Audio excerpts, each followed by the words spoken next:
event.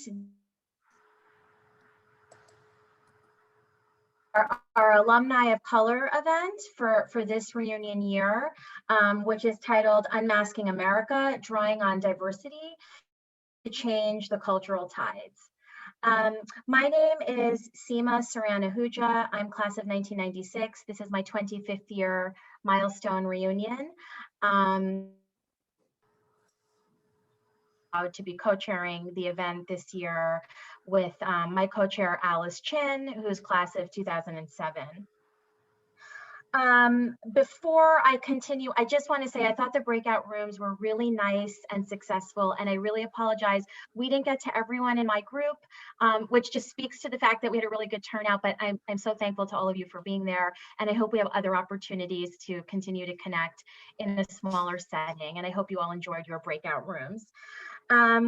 I wanted to just say that we're also joined today by Erica Marin and Angela Lehman from the Barnard Office of Alumni Affairs staff, who will be helping us manage the event today, this evening. I'm a lawyer. I'm going to get some of the legalese stuff out of the way real quick, and I'm sorry I'm going to be reading from notes. But as a quick reminder, this online event enables an attendee to participate through a personal device's microphone and/or camera. An attendee may elect not to participate through use of a microphone and/or camera.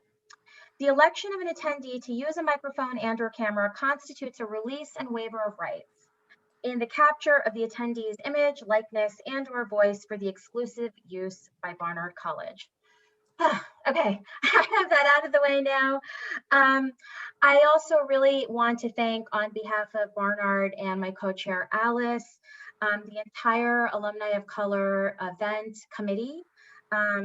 We did great work throughout the year. It was one of my favorite committees.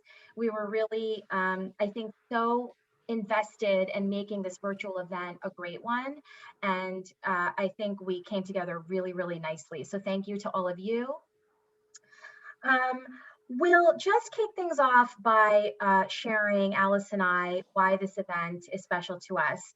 For those of you who are in the virtual gathering, we did touch on this, so I'll make it quick. But for those of you who are just joining us, I'm class of 96. This is my 25th year reunion, as I mentioned. I started coming to this event during my 20th year reunion. So it took me a long time to make it.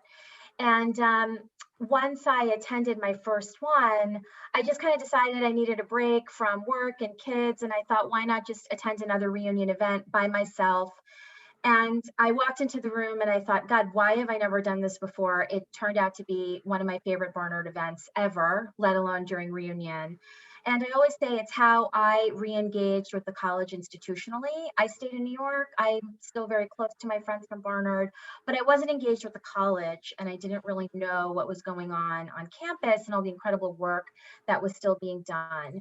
And it's great to engage as an alumni of color and still have a space to connect with other alumni of color and see how we're doing and coping, and once a year to share our experiences. So that's why this event is really, really special to me, particularly these last 2 years when we've come together virtually. I was nervous last year about how this was all going to work. And we, as Barnard women always do, we've exceeded my expectations. We've come together in droves, even virtually. And I just think it speaks to the Barnard spirit so much. With that, I'm going to turn it to Alice so that she can talk about why this event is so meaningful to her. Thank you, Seema. So for me, I really was able to, go to Barnard, have an extraordinary experience and have extraordinary friends, but I didn't really, during my time at Barnard, connect with other people who had kind of the same experience that I did. And if this is duplicative for people who are in the last event, please excuse me. But, walking into the Alumni of Color dinner, hearing each of the speakers share what this dinner had meant to them and how the scholarships, that this community supports had supported them, what it had meant to, have the institutional support from a need-blind institution like Barnard in order to get through your education, to remember collectively what it meant when you got that extra $20 as a student and, and made the difference between, whether or not you were kind of going to get through the semester and get all your books and things like that. It really felt like home in a way that many of my other Barnard experiences, while wonderful, hadn't felt for me before. And so, this dinner since then has been extraordinarily important to me. I try to attend every year, and I'm thrilled to be in my first year of co-chairing the event to hopefully make this a safe, inclusive, and welcoming space for every, alum of color in the Barnard community. So thanks so much, Seema.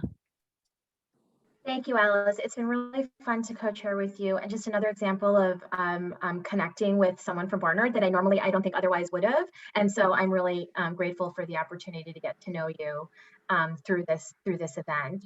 Yeah, me too. Thanks, Seema. So with that, we're now going to be able to. Oh my God, I just muted myself. I'm sorry. So with that, we're now going to be able to turn to the substantive part of this really exciting panel that the committee really thought hard about and reflected on in terms of topics that were going to resonate with our participants this year after what, a very overused term, but has been an unprecedented year. And we've all experienced so much good, bad, had to cope with things I don't think we ever, in a million years thought we would have to. And we really wanted a space, particularly from the diversity, equity, and inclusion side of things, to talk about what that has meant for us. And so we are very excited to have some very, very special guests with us today. We have Cammie Jones, Christina Kuan Tsu, who's class of 1983, and a parent of a member of the class of 2018. Also my pre-law advisor when I was at Barnard, and Gloria Pan, who's class of 1986. And I'm really excited for all of you to hear from them. They're just going to have, I think, a really amazing discussion tonight. So I would like to start by introducing our panelists. The first is Cammie Jones. Cammie is Barnard's inaugural Executive Director of Community Engagement and Inclusion.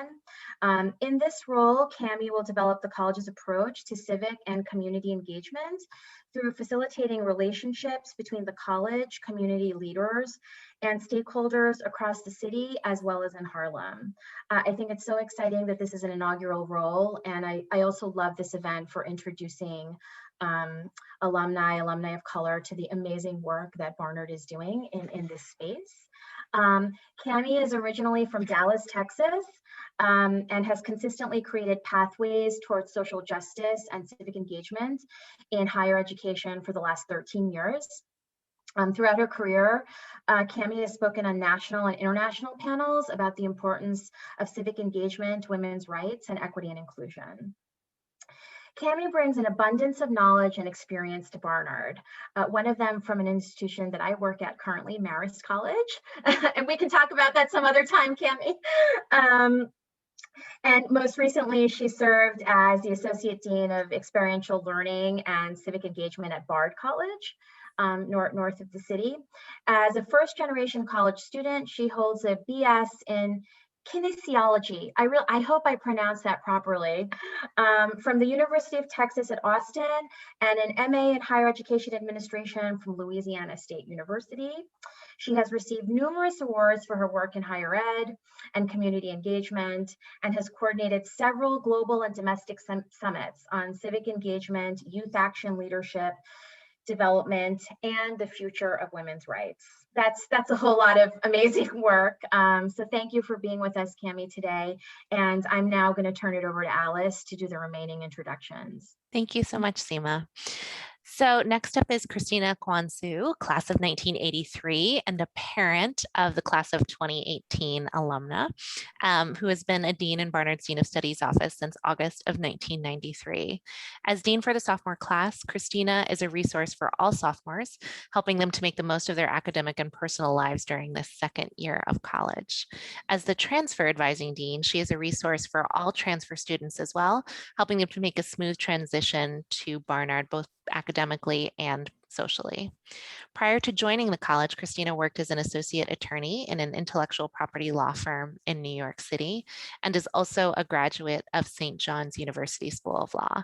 Welcome, Christina, and thank you so much for joining our panel tonight. And our final panelist is Gloria Pan, class of 1986, and she is a mission-oriented campaign strategist and organizer with more than 20 years of experience in the progressive space advocating for women and families, civil rights, gun violence prevention, and economic justice. She currently serves as vice president of member engagement and campaign innovation at MomsRising, a national progressive advocacy organization. Prior to MomsRising, Gloria was a principal for internet communications strategy at Turner Strategies, where she conceived and helped to found the influential 2009 FEM 2.0 conference and the FEM 2.0 online community. As communications director for the Media Futures think tank, the Institute for the Connected Society, she had a front row seat to the rise of the internet and helped build the We Media conferences into a must-attend event for the media vanguard. A long time ago in a galaxy far, far away, Gloria was a management trainee and currency trader for JP Morgan. She also holds a master's degree in economic development from Sophia University in Tokyo, Japan. Thank you all for being here today, and we're thrilled to hear your conversation. And with that, I'll turn it over to Cammie to lead off our panel. Thank you, Seema and Alice, for the introductions. I'm really excited to be here with all of you today, and especially to Gloria and Christina. Really looking forward to our conversation that we'll have this evening. Just to reintroduce myself, my name is Cami Jones. My pronouns are she, her, and I thank you for having us this evening to discuss a really important topic, the pandemic, its impact within our lives, the communities that we live in, and the work that we do. And it's important that we also recognize the imminent post-pandemic era and the question that is on so many of our minds right now: what's next? How do we unmask? How do we re-engage? And how do we breathe? And before I get into the presentation, I actually wanted to first acknowledge this year and its anniversary that we just experienced in March. I wanted to have a quick moment of silence for everyone who has been affected by the pandemic, to honor them and to honor you. So for a few seconds, I would like to just provide a space of silence for everyone.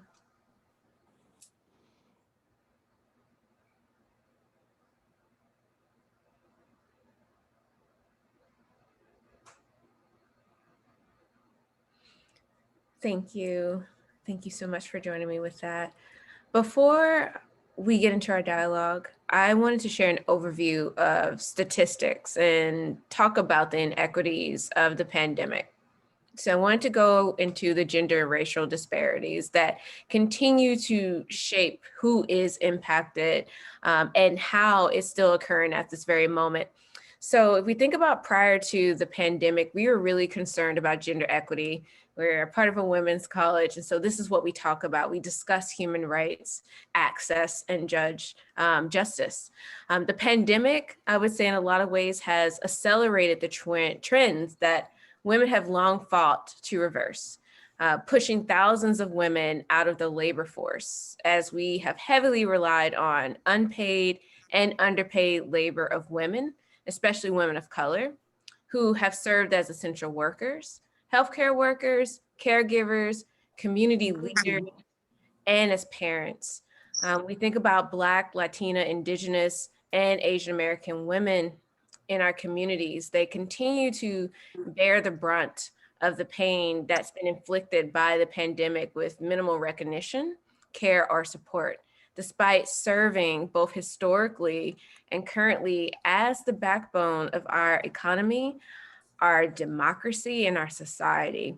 To contextualize this a little bit more, it's important to understand that women have always struggled to make ends meet in certain capacities, even before COVID-19. Just to let you know that in 2018, women made up nearly 2/3 of the low-paid workforce. Women of every race and ethnicity were overrepresented in low-paid jobs. 15% of women lived in poverty, and 39% lived below the poverty rate. And that's in 2018. When we think about the BIPOC community, 53% of women worked in low-paid jobs and lived before the federal poverty rate. And 73% of Black women and Indigenous women and Latina mothers worked in low-paid jobs. And if we look at 2021 from 2018, millions of women have left the workforce. I'm sure you have seen all of the stats around this during the pandemic. Over 2.3 million women dropped out of the labor force between February 2020 and February 2021. That means that they're not looking for work or they're not being hired. And we think about that in comparison to only 1.8 million men who have dropped out of the workforce.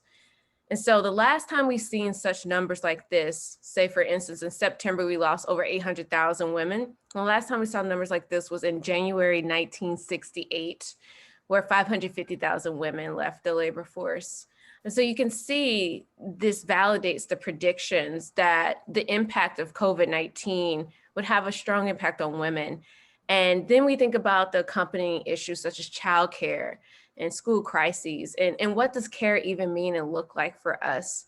If you look at recent polls with the compounding evidence in this already challenging time, it really shows that women, whether with college degrees or not, they have been hit hardest in the pandemic and are not receiving the help that they need, whether that's through daycare, whether that's bearing the weight of care in their families.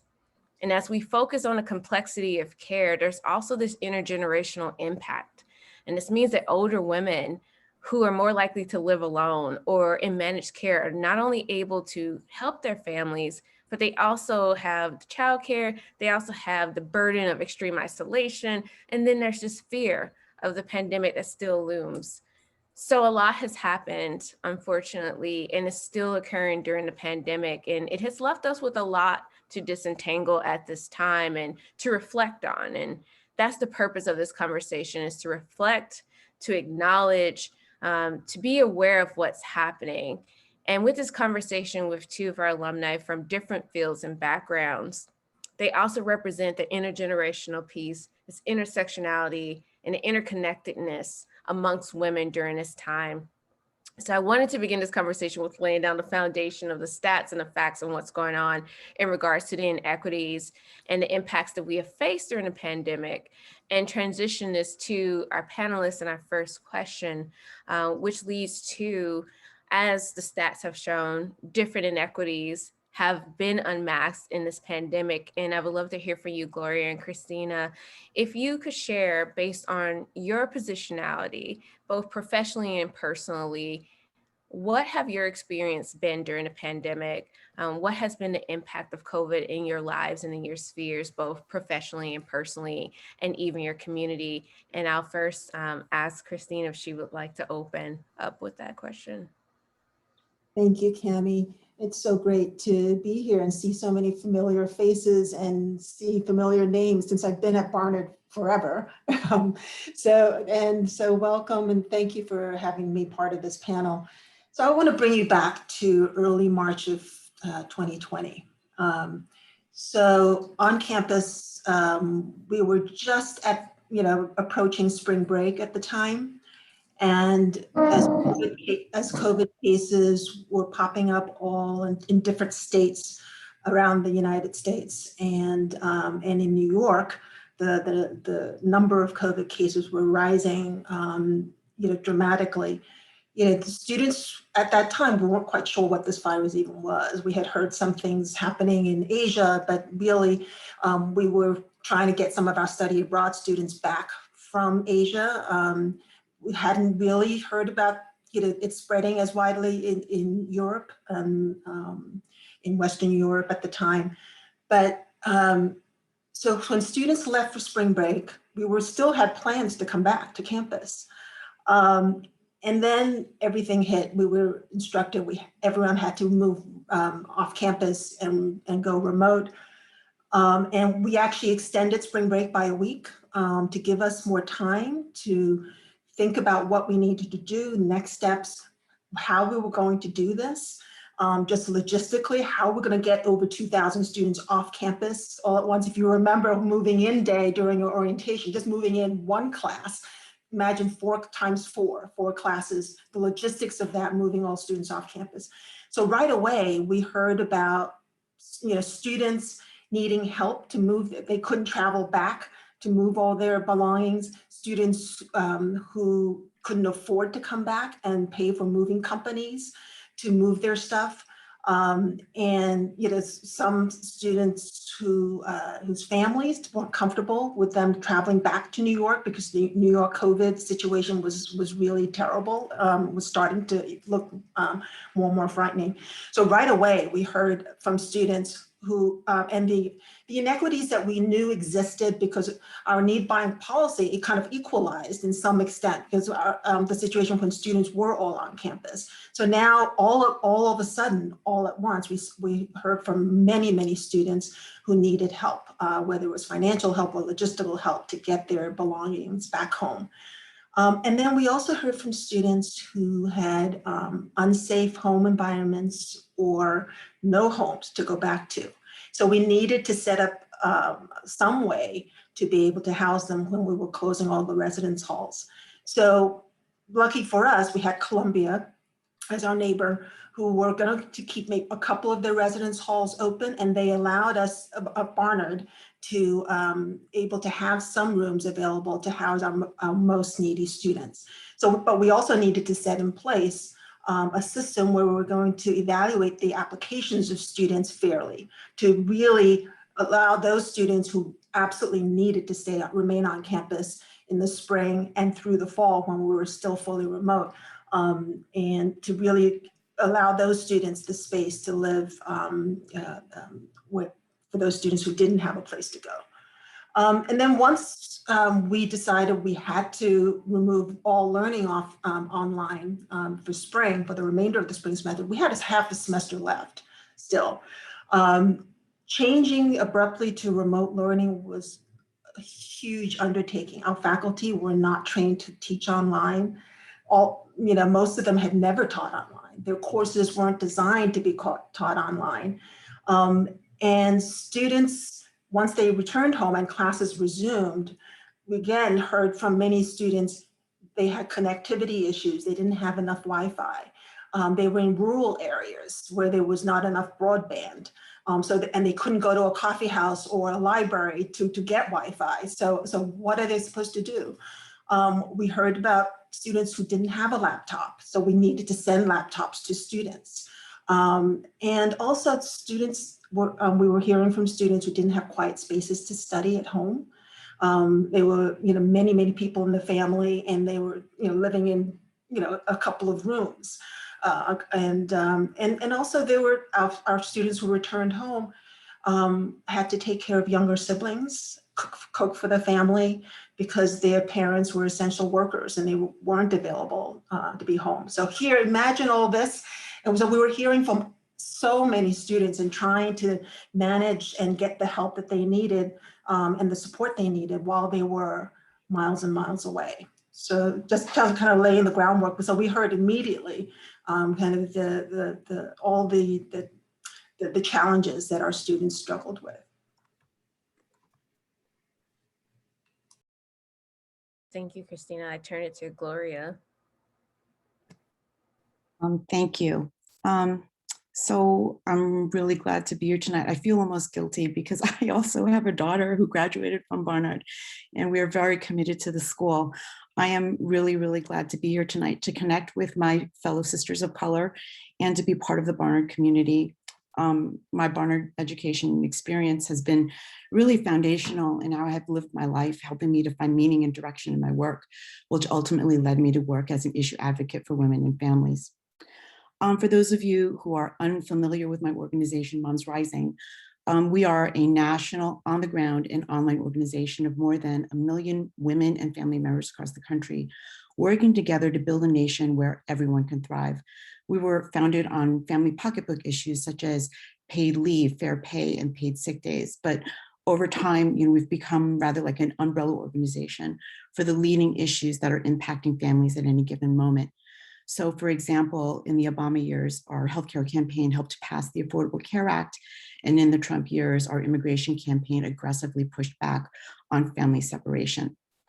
But family economic security remains at the core of our work, and the pandemic dramatically exposed how broken our economic system has been, where in the richest country in the world, women and families have been left to our own devices to figure out how to earn a living while taking care of those we love, to sink or swim as best we can. And I really want to thank Cammie for really laying out an excellent overview of the statistics of how the pandemic has impacted our different communities in different ways. So as a membership organization, as the pandemic unfolded, from across the country, we heard from our members basically literally panicking because they were barely making it work. They were homeschooling during the day and working at night, and that's if they have a job, and one of them that let them work from home. And then beyond the people who actually called out to us to share with us their experiences and the burden of working during the pandemic and trying to take care of the families, there was the deafening silence, of course, of our members who just didn't even have the room to cry for help or to actually share their experiences because they were essential workers and there was just like nothing left after taking care of everything they needed to take care of in their lives. Our members were facing stark choices, reducing their hours or quitting to be able to take care of their kids, and many were living on the edge of financial devastation. The pandemic highlighted the disproportionate amount of caregiving that falls to women. And as a result, women lost much of the gains we've made in the workforce. We lost 4.6 million payroll jobs, and a full 32% of women ages 25 to 44 said that access to healthcare was one of the reasons for that unemployment. And no surprise, Black, Indigenous, and women and moms of color experienced the most devastating economic harms as the service industry hollowed out and paychecks disappeared, and as those who worked in the frontline jobs struggled with kids no longer able to go to school, childcare disappearing, and they were the most vulnerable to getting sick. And to put all of this in just sort of broad perspective, women were half of our paid workforce at the start of the pandemic, but job rates for women plummeted to 1988 levels, with women losing 1 million more jobs than men, and women of color disproportionately experiencing higher rates of job losses. Beyond the financial stress and the emotional stress, women were also less physically safe. Domestic violence spiked over the course of the pandemic. 1 in 3 white women report having experienced domestic violence over the pandemic. But for those marginalized by race, ethnicity, sexual orientation, gender identity, citizenship status, and cognitive physical ability, the rates of abuse increased dramatically to about 50%, by about 50% or higher.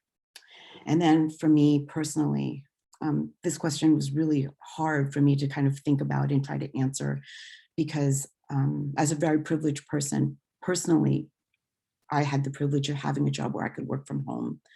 And so I did not have these stresses of having to go out and worry about taking care of my kids and actually earning a paycheck. However, because of the nature of my work, I had a front seat to all of the pain and struggles that women as a whole experienced during the pandemic. But personally, having that front seat, some things impacted me more than others. This is true.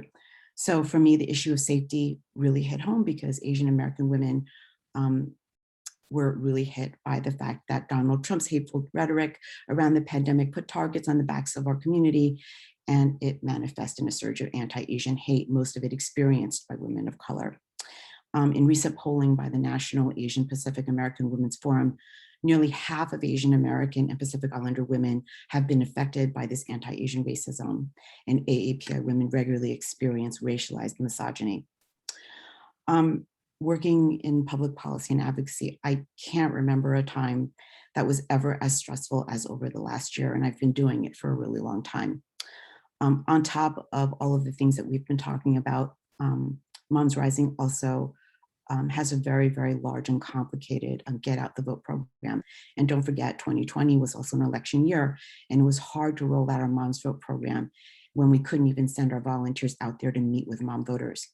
Whether or not we would be able to get the turnout we needed to elect leaders that would prioritize women and families and act decisively to fight COVID was also a major source of stress.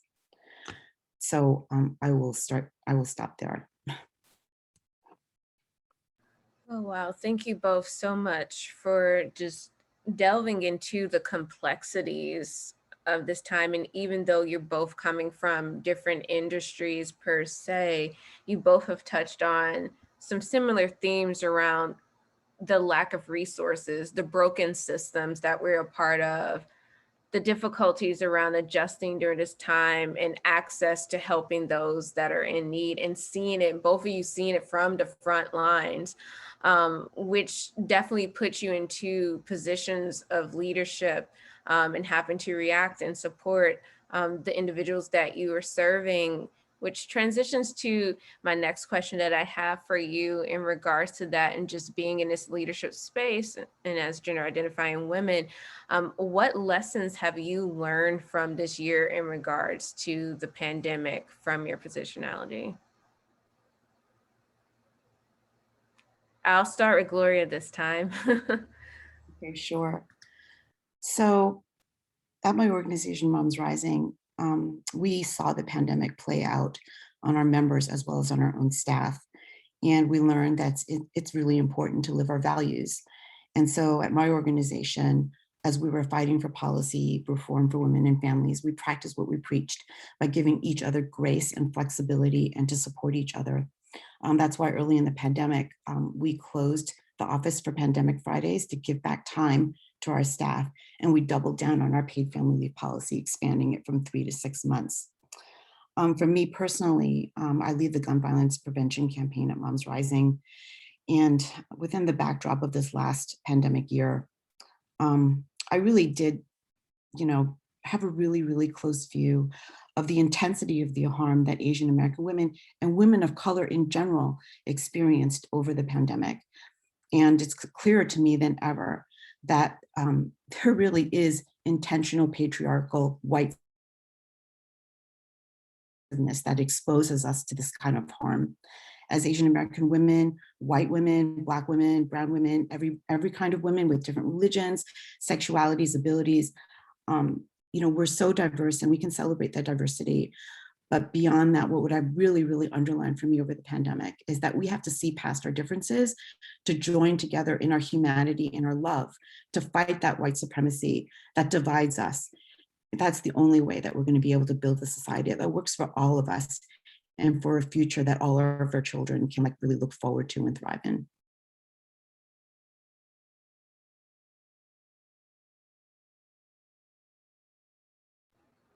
You're muted, Christina. You're fine. It's fine. Sorry. What we've learned at Barnard and in higher ed in general across the board, because I'm on listservs and I just attended a webinar last week that talked about kind of the pandemic and what we've learned and how do we move forward after learning the lessons from this past year. And, at Barnard, we've always done it really well by supporting individual students. But I think this pandemic, what brought to the forefront and was we needed to also put in place policies that would be helpful to our students to close the equity gap, to close the digital divide that we were seeing. So when our students were struggling with learning online, we knew we had to put some things in place that didn't exist before at Barnard. We had no president to call upon. Other schools were also inventing things because we had all never had dealt with the situation. And so we had to kind of, for the spring semester, I don't know if you were, keeping track of what we were doing at the college, but we right away decided the most equitable thing to do was to take away letter grading and to change it to pass-fail, because students were struggling with all different issues of learning. Faculty were struggling, frankly, as well. I mean, they had childcare responsibilities. They were just learning how to teach online. So we said, everyone was so stressed. We said, how can we grade? And students were like, how do I earn my grades when I'm not even able to log on to Zoom? So we took away kind of that stressor, and both Barnard and Columbia decided, and many institutions across higher ed decided to move to a pass-fail grading system for the remainder of the spring semester, because no one had time to really plan anything. We just had to get through the semester. Then over the summer, we did have some time to plan. Lots of schools held workshops for faculty. Faculty had to learn how to teach online effectively. So our Center for Engaged Pedagogy, which is a fairly new center actually, didn't exist probably when many of you were students at Barnard. And that they stepped up and held workshops for faculty to teach them how to use Zoom, how to revamp their syllabus, revamp the courses, to be able to be more effectively taught online. And many schools across higher ed were doing this out of necessity. And so we were much better prepared when we started the fall semester. I think faculty felt much better prepared. It was still had to learn how to get more comfortable with sending students to breakout rooms so that they can still keep the classroom discussion in a large class going, sort of those kinds of things. But one of the lessons we learned was we do need to put policies in place and systems in place in order to support students across the board. And so we at the college actually put in place, and it still it exists, is a supplemental academic support application. Students are able to submit the SASA form if they are in need of financial support to help their academic learning. So we that fund and help students, support students if they're having issues and challenges related to their learning. So teaching, things happen very slowly in higher ed. Teaching innovation, I think, was forced out of necessity so through this pandemic, and it's long overdue. And so I think the folks who are in the teaching space are really have learned some really valuable tools through this past year. And they're going to these are probably going to last and be implemented when we're all back in person again. Now,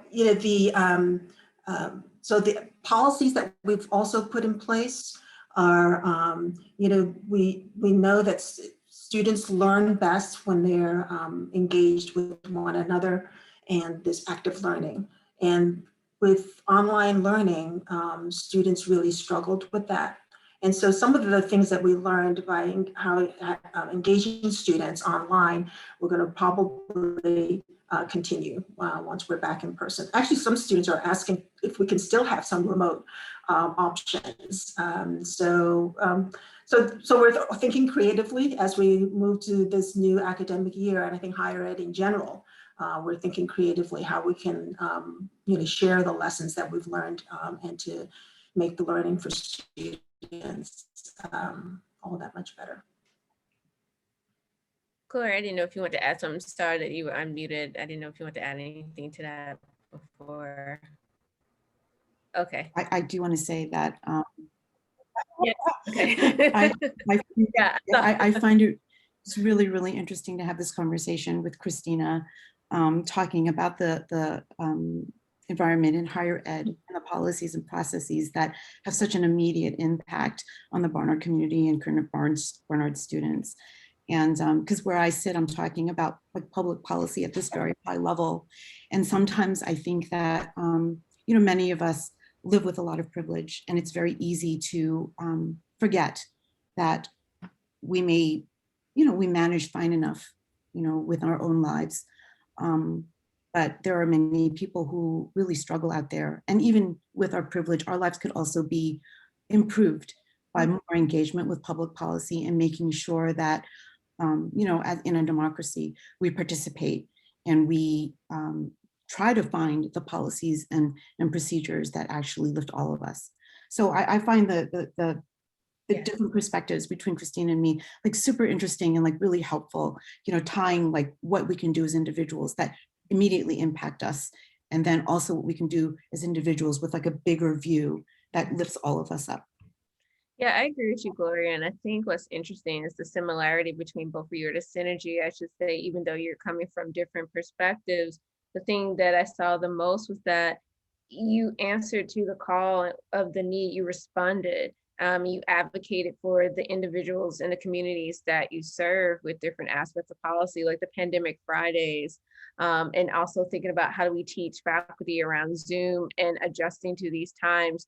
I always like to say, prior to the pandemic, we didn't always know or had the time to even inquire and know what we needed to not just survive in society, but to thrive, and to have a sense of awareness now around that has led to a shift in a lot of different industries. So it's really great to hear about the different ways that you value the individuals that you serve and that you want to create access. I mean, that's equity and inclusion. It's not just saying and having a conversation, it's about doing, and seeing the work be done. And so I think that was something that was really interesting for me. And you also both talked about the divide, the division that's in the country in different ways that you saw in higher ed, but also the women that you serve as well. And it leads me to, we're in this divisive climate, I should say, and there's a lot of differences going on. And you've talked about the lessons that you've learned, but the inequities are still here. They're not going to disappear tonight. They're not going to disappear tomorrow. It's going to be a while before we see something like that. And we've listed the inequities that we have seen or even experienced ourselves. So I'm curious about, now that we've talked about the lessons learned and we talked about the stats and where things are, how do you think we can address the inequities that we've been exposed to during this pandemic, which gender, it's racial, it's everywhere? How do we address that? I think Gloria alluded to it earlier, kind of using humanity as we approach one another as we're coming out of the pandemic. I think they're the guiding principles of compassion, flexibility, and support. I think our faculty learned through this. I mean, they were hearing it because our faculty serve as advisors to all our students. And so they hear it, but then to hear it in the sheer numbers that we were hearing during this past year, I think, we needed to be flexible. Faculty members were bending deadlines and, thinking of alternate assignments and, so in small and big ways, they really supported students because of, they understood the challenges. So I think as we're coming out of this pandemic and we re-engage with one another, approaching one another with humanity, seeing and realizing, even though we may be in a position of privilege, we can't assume that everyone has the same access to what we have. I think as we, I'm hoping that's what everyone will come out of this. I mean, we certainly are not getting it from our political leaders. They're still fighting among themselves as we're trying to, help everyone come out of this in a better position. But unfortunately, I think we're going to need to do it from the ground and mobilize and be together, get together, as Gloria had mentioned, regardless of the communities that we come from, that we identify with. Mm-hmm. However, there is hope regarding our elected leaders. So, when a lot of people are experiencing the same hardships, it's not an epidemic of personal failings, but a structural problem, right? So the silver lining from the pandemic is that the inequalities and the policy failures were so glaringly obvious that as we emerge from the pandemic and begin to rebuild our economy, we now actually have some momentum in Washington, D.C. to build back better. So there's all this squabbling happening in Washington, but actually, President Biden did pass the first pandemic relief bill, the American Rescue Plan, and that is on track to lift more than 5 million children out of poverty, cutting the child poverty rate in half. And now what they're working on is the next relief bill, the American Families Plan. And that plan actually proposes to make major investments in a care economy. All of the things that we've been talking about, they have been starved for investment. And this next plan proposes to actually start investing in them. So this care economy would include investments in childcare, paid leave, universal preschool, free community college, extend key tax credits to low and middle income families, nutritional assistance, and so much more. So these are things that were never at the center of the policy debate, but because of the pandemic, the silver lining is that they actually are now talking about all of that stuff. And if they're talking about it, that means there is the hope that we can actually move a lot of these things forward.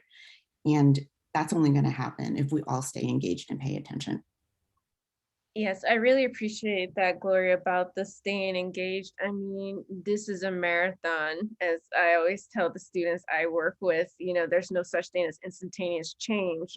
Change happens over a long run, or a long haul, I should say. But if you go back into the history, you can kind of see the progression. And it's really great that you highlighted some of the ways that we're seeing that in our government at this point. You know, investment in the community leads to a healthy community. If our communities aren't invested in, we can create all the programs we want. We're going to continue to be in a vicious cycle of lack of access. And we're trying to move past that. I think another thing that's really interesting is, you know, this humanity and support groups and this grassroots piece that I think we all saw and probably participated in within our communities and in our workplaces and so many other ways. And I do hope that that does stay around as we move forward, because I can tell you, even personally, if it wasn't for support groups, especially with women and the power of women leaning in and supporting each other, it's a miracle that we're all still here and we're able to even have these conversations and say that there's hope. And that is because of the support of the community amongst women. So I just want to thank those different groups. And I know that you both are involved in different things as well with getting us to this point to where we can even have a conversation about post-pandemic, which leads to my final question. And just want to remind the audience, if they have any questions, they can definitely put it in the chat. We will have time for Q&A after our final questions. So just want to remind everyone about that. But the question that I have for you is thinking about this post-pandemic era, which is really interesting to even say. The pandemic has greatly impacted our communities, but some community members, as we just discussed, feel hopeful for the future in the post-pandemic era. And then on the other hand, there definitely are other community members who may feel a sense of angst at this time and concern about re-entering this next stage. How do you think we can reconnect and re-engage and support each other and ourselves as we transition in this post-pandemic era? That's my first question. I may have a part two to this.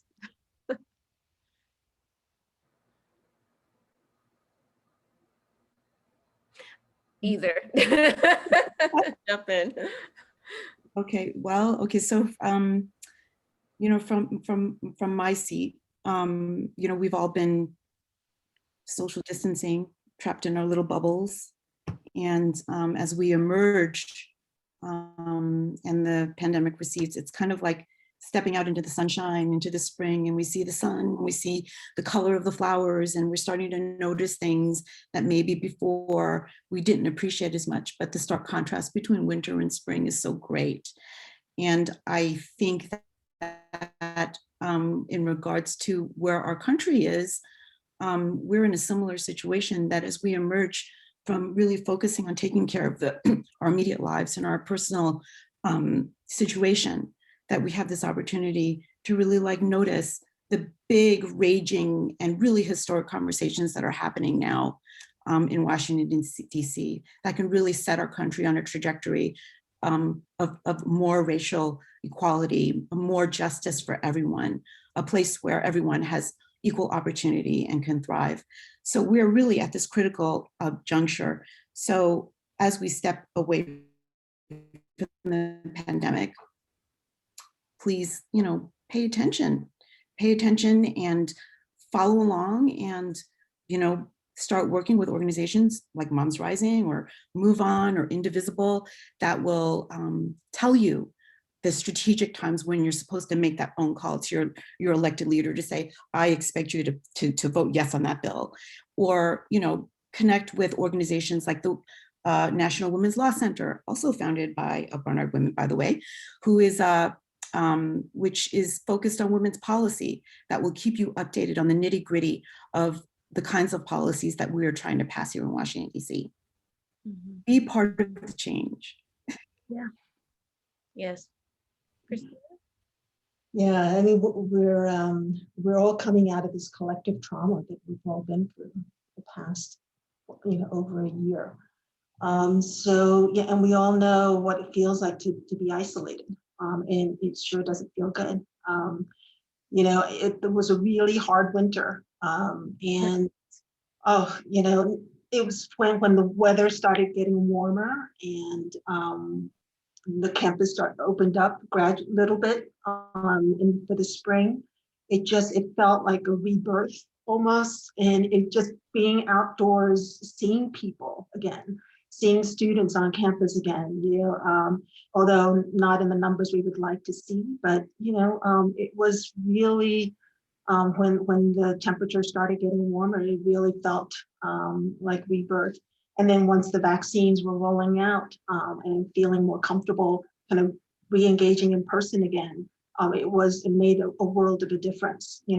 I finally saw people I hadn't seen in over a year, and I didn't think I would miss my friends so much because we always talk and we always FaceTime, but not being able to hug one another and just all of the kind of the human elements that this pandemic took away for all of us. It really, I think, made many of us appreciate kind of the smaller things that we've all taken for granted when we didn't really have to think about it. So, how do we emerge from all of this? It's really, I'm trying to be hopeful, and everything regarding this virus, at least in the United States, it looks hopeful. But as Gloria alluded to, as an Asian American, I'm afraid in the city that I grew up in. Whenever I go out now, I haven't gone on mass transit. I still drive to campus, and because I'm afraid to go onto the subways. So I never thought I would feel this way in the city that I've grown to love, and so and that makes me sad still, even though everything about this pandemic, it looks on an upward trajectory. So I'm trying to be hopeful. So Gloria, and it's important to speak out against hate in all our communities. But I think in engaging with one another, I'm so looking forward to seeing students on campus again and being able to hug one another and to not have to stand 6 feet apart to talk. So, so I'm trying to be hopeful. Mm-hmm. Yeah, so the theme here is the message of hope, and there's some people talking in the chats about how as introverts, even we want hugs right now, and I am one, and I can tell you, yes, the pandemic really has revealed just the importance of human connection. And I think for so many of us pre-pandemic, if we had the privilege to be in those spaces, we were on autopilot, and everything that we were doing, we were just trying to get through to the next thing. And even though the pace may not have slowed for us during this time, we did have time to pause and think about what does it mean to be a part of the human race? What does it mean to be an engaged citizen during this time? What do my neighbors actually need? What kind of mutual aid can I provide? And I really do hope that those things continue. Just the other day, we had a conversation with Congresswoman Grace Ming in my office, and she said something that was really interesting about not taking for granted even these spaces that we have right now, where we can actually have an honest conversation about what has happened. And she talked about how this wasn't common like 5 years ago, and she's correct. And the fact that we have this safe place to vulnerably talk about what has occurred and how it's impacted us, and really thinking about action. That's the next thing with all this. Like, how do we actually continue to do this work and support each other in a post-pandemic? And there was a question in the chat that touched on this a little bit, and I wanted to bring this up to both of you. And if you do have another question, anyone, please use the chat. But the question says, the speaker spoke about cross-racial solidarity amongst women of color. What does and how does that look like and happen? And what can Barnard women of color concretely do amongst ourselves to advance this solidarity, which we touched on a little bit, but just want to see if you want to add additional things to that. How do we build solidarity amongst ourselves? When sometimes, to be quite honest, we can be competitive amongst each other and not as supportive.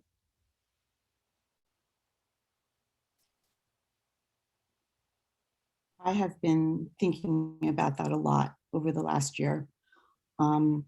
So when I started my journey as an issue advocate for women and families, it was really from a place of privilege. You know, I was just sort of generally fighting for women and families. And I really didn't think very much about my identity as an Asian American woman. And so I've spent a lot of time, you know, working on issues that, you know, helping to break the school to prison pipeline, immigration reform. And there wasn't a specific focus on Asian Americans. I never thought to do that. However, over the last year, you know, we've seen anti-Asian hate rising, and it's really made me look closely at it. And I'm telling you, you might think that I have like my tinfoil hat on, but there really are forces out there that they're investing money in dividing us from each other. And as an Asian American woman, you know, when I was born way back in the 1960s, there were only 1 million Asian Americans in this country. And now we're up to about 23 million. What does that mean? That means that the vast majority of Asian Americans are first generation Americans, recent immigrants, or the children of immigrants. And they're coming here and they don't understand the history of civil rights and racial solidarity. So for my own community, you know, my fellow Asian American women, I urge us all to actually learn that history, that we do have a history here. And actually, we have a history of racial solidarity with the Black community and the Latino community. And many of us don't realize that, but it's really true. It goes all the way back to like the 50s, where we understood that the enemy is white supremacy that wants to divide us from each other in order for white supremacy to stay in power. And so I think it's just really important to understand that history, and solidarity, racial solidarity among all of us rests on this understanding of this history, and rests on the understanding that it's really not about our differences, but for all of us to advance, we have to understand that which divides us and to work together to fight against that which divides us. In fact, it's a Barnard alumna who was involved, very involved in the civil rights movement, Grace Lee Boggs. If you're on campus, you ever walk past the Milstein, the book drop box, it's one of her quotes there. I forget what year she graduated from Barnard. But you see some of the old civil rights photos of the marches. You see and a lot of brown faces, and then you see the little Asian woman there, and that's Grace Lee Boggs. She's in a lot of she was up forefront in the kind of the civil rights movement, along with her other, you know, brothers and sisters of color, you know, fighting for, because she understood that we all need to stand together. And it saddens me when I see on campus all the kind of the different groups of students and siloed and not working together. And hopefully after going through this experience, more student groups would work together regardless of their identities. And you know, because there's so much kind of overlapping programming, there's way too much when we were all on campus before all this, and when we couldn't be on campus. So now I think, you know, working together, I think getting to understand each other by working together towards a common purpose, a common goal, I think could be helpful. Mm-hmm. Yes, shared partnerships and collaboration is going to be key for us to sustain ourselves, because we're going to have this trauma lingering with us for quite a while. And we definitely need to be gentle with ourselves and our communities and the spaces that we re-enter during this time. As we close, I want to thank Christina and Gloria so much for this thought-provoking conversation of thinking about how do we reconnect and engage with our communities? How do we unmask and breathe during this time of what has been quite a journey for us, but we're here. And that's why I always tell my students, you're still here and you have a purpose and you're breathing. And so there is an opportunity for us to continue to be hopeful for the future. Before we wrap up, one of the things that was asked of me to do is to reground everyone, because we've talked a lot about some really heavy things this evening. And as we transition to this next phase in the pandemic, it's imperative that we stay grounded within ourselves so that we can do this work and fight the stats that we have shared tonight. I keep thinking about how many more will become a statistic, and how do we change this narrative? And, another thing we need to think about is how do we deepen our love and compassion for one another moving forward, which is what we discussed tonight. These are questions that we will continue to analyze even after the conclusion of this conversation. So with that being said, I would ask you, wherever you're sitting, if you can sit straight, put your feet flat. And if you like to close your eyes, you can. You don't have to, but I just want you to be in a comfortable position. And we're going to do a breathing exercise. It's called the 4-7-8 technique. I do this a lot for myself. Breathing is essential to life, and being grounded and being able to do what you need to do in your spaces. So we have to remember to breathe before we can do anything else. So I want you to inhale quietly through your nose for a mental count of 4. And then what you're going to do after that is you're going to hold your breath for a count of 7. And then you're going to exhale for a count of 8. So that is the 4-7-8 technique. So we're going to do 2 rounds of that. And then I'll turn it back over to our leaders this evening. So I'm going to talk you through the first round. So breathe through for 4 seconds.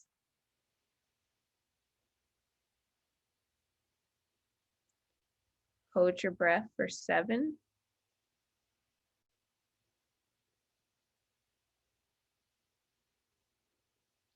And then breathe out for 8.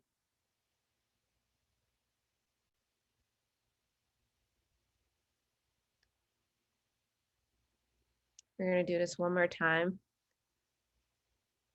Breathe in for 4.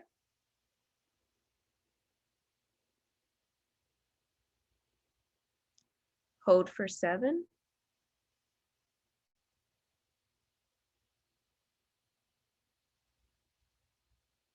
And then breathe out for 8.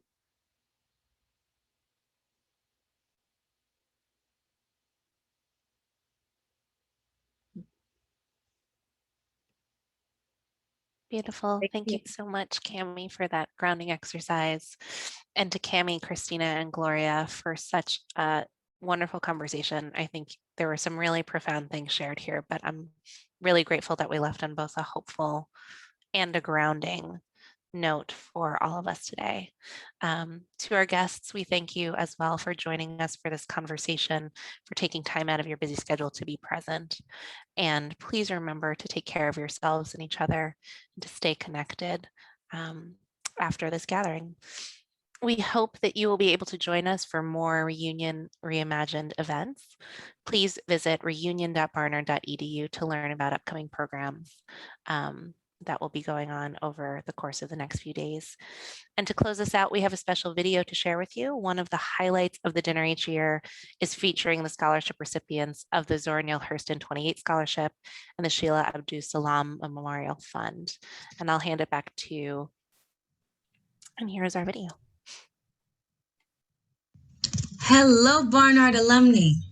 My name is Brianna Johnson, and I'm a recent 2021 graduate of the College in Theater and Africana Studies. I am also the 2020-2021 recipient of the Zora Neale Hurston Scholarship. I would like to speak a bit about my time at Barnard and extend some gratitude to everyone who has supported this scholarship. In my time at Barnard, I can say that I was consistently reminded that this college is not only exactly where I'm supposed to be at this point in my life, but the place that will propel me into a better version of myself. The classes I took, the people I was in community with, the productions I participated in, and all of the work I did helped make me into the person I am today, which is ultimately a Brianna I am very proud of and excited for. I can say with conviction that my time at Barnard, however imperfect it has made me into the most courageous, thoughtful, open-minded, radical, and intelligent version of myself thus far. However, I could not have gotten here without the financial support I received from Barnard, especially the Zora Neale Hurston Scholarship. When I was first accepted into Barnard, I was actually reading Their Eyes Are Watching God for the first time, and I was just in awe by this author who captured the essence and the humanity of the Southern Black community. When I learned that Hurston was the first Black student that attended Barnard, I was even more proud and excited to attend the school. So to be the recipient of the Zora Neale Hurston Scholarship not only meant the world to me because it helped provide me an opportunity to attend the school with less financial strain as a low-income, first-generation college student, but an opportunity to be a part of Hurston's legacy. I would like to thank Ms. Frances Sadler, Dr. Marcia Coleman Adebayo, and everyone who has supported this scholarship and in turn my journey at Barnard. I am eternally grateful for this. Barnard is a forever thing for me, and I hope to be in community with some of you in the future. Thank you for taking the time to listen to me, and I hope you all have a wonderful reunion. Cheers to you, and cheers to life. Goodbye.